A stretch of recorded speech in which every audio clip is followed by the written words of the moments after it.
আসসালামু আলাইকুম। সবাই কেমন আছেন? যে যেখান থেকে আমার ভিডিও দেখছেন সবাইকে ধন্যবাদ। আমি নিয়ে আসলাম আর ড্রাগন দিয়ে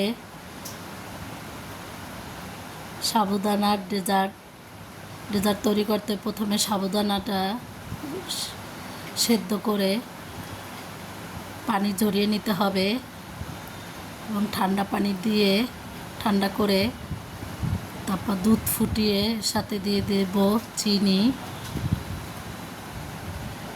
দিয়ে সেদ্ধ করা সাবুদানা দিয়ে দিব, দিয়ে ফ্রিজে রেখে দিব। ফ্রিজে রেখে ঠান্ডা হয়ে গেলে তারপরে